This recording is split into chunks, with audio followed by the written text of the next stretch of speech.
السلام علیکم یا ابا عبد الحسین و علی ابن الحسین و اولاد الحسین و اصحاب الحسین۔ ہم سب مولا کے حقیر نوکر ہیں جو کیفیت یا شہادت سید الشہداء بیان نہیں کر سکتے، کیونکہ مولا حسین علیہ السلام کی وہ شہادت ہے کہ جس کو اگر ہم قیامت تک بھی پڑھتے رہیں تو مصائب اور غم عالم کبھی زندگی میں ختم ہی نہ ہو۔ پر سید الشہداء کی کچھ یہاں پہ میں شہادت کا بس ذکر کروں گی، مختصر سا، کیونکہ میرے میں بھی اتنی طاقت نہیں کہ میں بیان کر سکوں، نہ وہ لفظ ہے نہ وہ عقل ہے جو سماعت میں اضافہ کر سکے۔ امام حسین علیہ السلام کا کوئی یار و مددگار نہیں رہتا اور مولا ہل من ناصر ینصرنا کی صدا بلند کرتے ہیں، تب بھی مولا کو کوئی یار و مددگار نہیں ہوتا۔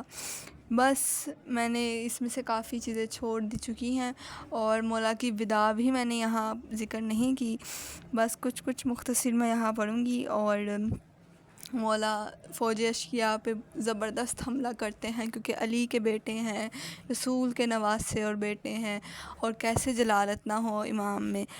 بس حکم الہی جو تھا وہ منظور تھا کہ مولا کو شہید ہی ہونا ہے۔ بس امام لڑتے گئے، اتنے میں عمر ابن سعد لعین سے شمر لعین نے عمر ابن سعد کو مخاطب کر کے کہا، اے امیر، لگتا ہے یہ شخص سارے لشکر کو تباہ و برباد کر دے گا۔ ابن سعد ملعون نے کہا، پھر کیا سلوک کریں؟ شمر لعنتی نے رائے دی، سارے لوگوں کو حکم دیا جائے، چاہے سوار ہیں یا پیدل ہیں، وہ اہل جنگ ہیں یا دوسرے افراد ہیں، کہ سب مل کر حملہ کریں اور 3 دستوں میں تقسیم ہو جائیں۔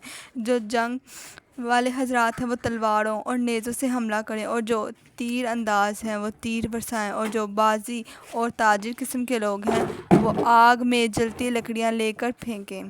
شاید یہ چال کامیاب ہو جائے اور یہ شخص گھوڑے کی زین سے زمین پر آ جائے۔ ابن سعد لعنتی نے فوراً اس منصوبے کو عملی شکل دینے کے لیے حکم جاری کیا۔ اسی ترتیب سے کفار نے جنگ شروع کی، مگر حجت کبریٰ ولی مبتغیٰ خدا نے، جیسا کہ ہم بیان کر چکے ہیں، سارے لشکر کے سامنے ڈٹ کر مقابلہ کرنا شروع کیا۔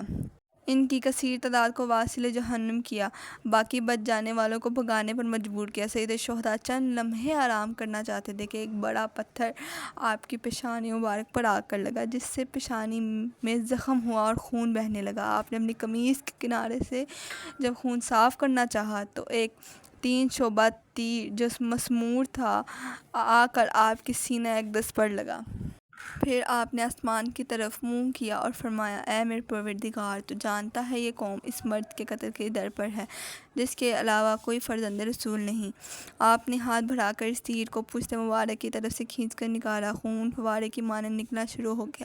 آپ نے زخم پر اپنا دست مبارک رکھا جو خون سے بھر گیا۔ آپ نے وہ خون لے کر آسمان کی طرف پھینکا، جس کا ایک قطرہ بھی واپس نہ آیا۔ اسی وقت آسمان پر سرخی چھا گئی۔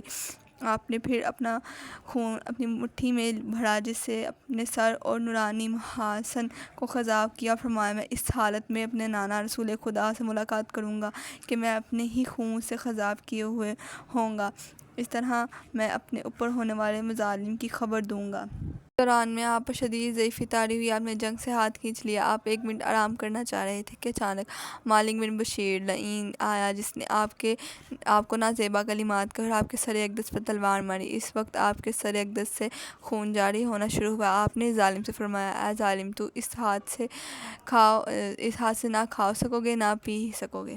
بس جب مظلوم امام میدان کربلا میں جنگ ہی کر رہے تھے اور اسی طرح آپ پہ ضعیفی بھی طاری تھی، کفار نے بھی چاروں طرف سے تلواروں، پتھروں اور نیزوں سے حملہ کرنا شروع کیا۔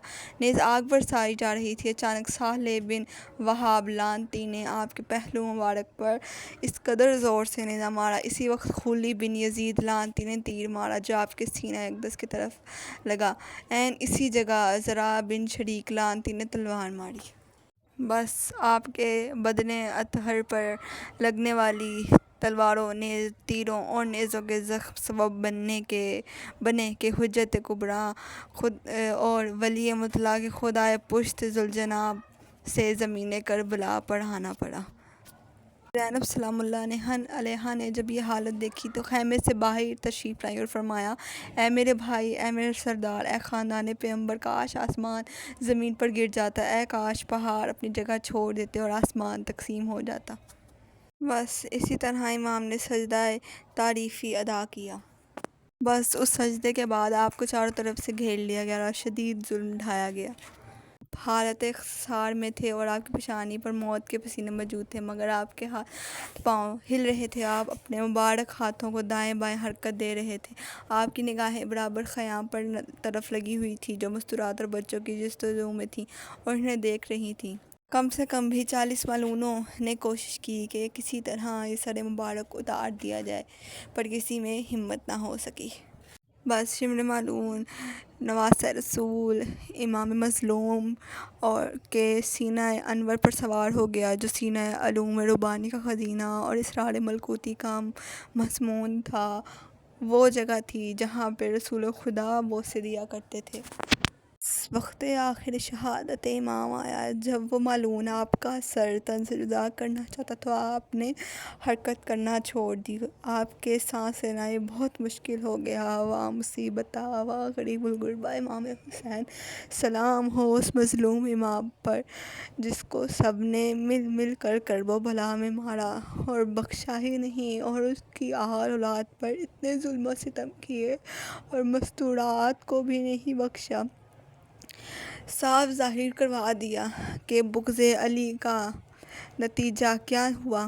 انہوں نے صاف ظاہر بتا دیا کہ بغض علی کو ہم اپنے دلوں میں رکھیں گے، اور یہی نتیجہ نکلا کہ امام حسین علیہ السلام غریب الغربا ہوئے، اپنے بابا اپنے نانا کا دین بچایا، اور وہ دین آج تک ہمارے ساتھ ہے۔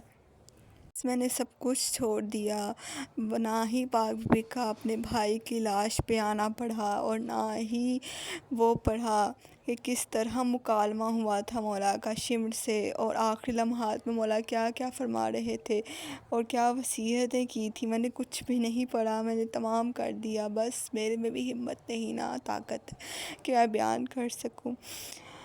لعنت ہو ان دشمنان اہل بیت پر جس نے ظلم و ستم ڈھائے امام حسین اور ان کی آل اولاد پر۔